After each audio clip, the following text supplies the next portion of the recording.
ধন্যবাদ জ্ঞাপন কৰিছোঁ। প্ৰথম কথাটোৱে হৈছে মই শ্ৰীমন্ত শংকৰদেৱ গুৰুজনাৰ আমি শ্ৰী চৈতন্য চৰণৰ পশ্চাদ্ৰ সেৱা নিবেদন কৰিছোঁ। অসমবাসী ৰাইজৰ ৰাতুল পংকজত জয়জতে কৰপতে প্ৰণাম নিবেদন কৰিছোঁ।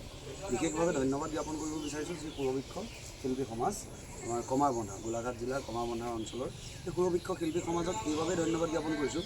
অসমৰ বৰ্তমান যিটো অৱস্থা, অসমত যিটো হত্যা হিংসা, আজি তিনিআলিয়ে চাৰিআলিয়ে সামূহিকভাৱে মানুহ মৰাৰ নিদৰ্শনো বহুত বাঢ়ি গৈছে। মানে আজি যদি আমি ভালদৰে চাওঁ তেন্তে দেখিম যে সিদিনা আমাৰ কাৰ্বি আংলঙত অভিনীল দুজনৰ হত্যাকাণ্ড, যি গণপ্ৰহাৰত মৃত্যুমুখত পৰিছে। যোৰহাট নিৰ্মল চাৰিআলিত কোনোবাই কাৰোবাক ৰাজহুৱাভাৱে মানে প্ৰহাৰ কৰি পেলাই মৃত্যুমুখত পেলাইছে, দেৰগাঁও অনিমেষ ভূঞা। তেনেকুৱা কাহিনী বহুত হৈ আছে। আজি আমি দেখিছোঁ যে পিতেক জীয়েকে চাকৰি কৰে ক'ৰবাৰ বাহিৰৰ দেশত, ইংলেণ্ড বা আমেৰিকা বা আমুকত থাকে, কিন্তু নিজৰ মাকজনী গাঁৱৰ ঘৰখনত শোৱাৰ বিচনাতে কিন্তু নৰকংকাললৈকে ওলাই যোৱা বাতৰিও বৰ্তমান উপলব্ধ, হয়নে নহয়? গতিকে এই সকলোবিলাক নাইকিয়া কৰিবৰ কাৰণে এনেধৰণৰ অনুষ্ঠানসমূহৰ অতিকে প্ৰয়োজন বুলি ভাবিছোঁ।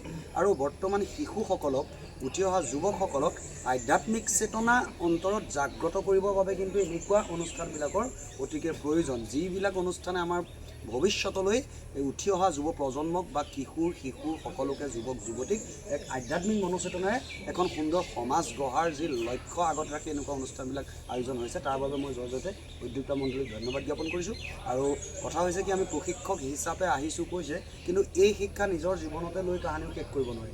গতিকে আমিও একোজন শিকাৰো, আমাৰ জীৱনত বহুত বাকী আছে। আমাৰ জীৱনত ৯৯% তাৰে 0.1% আমাৰ জীৱনত এতিয়ালৈকে হোৱা নাই। গতিকে আমি যিকণ জ্ঞাত বুলি ভাবোঁ, সেইকণ আমি এই উঠি অহা যুৱচামৰ লগত আমি চৰ্চা কৰিবলৈহে আহিছোঁ। তাৰ পৰা আমাৰো জ্ঞান বাঢ়িব বুলি আমি ভাবিছোঁ। গতিকে সকলোলৈকে আন্তৰিক শ্ৰদ্ধা নিবেদন কৰিছোঁ আৰু আশা কৰিছোঁ যে এই কণ কণ মইনাহঁত বা যুৱকসকল এই বিদ্যাত সৰ্বাংগ সুন্দৰ হৈ উঠক, তাকে কামনা কৰিছোঁ। ধন্যবাদ।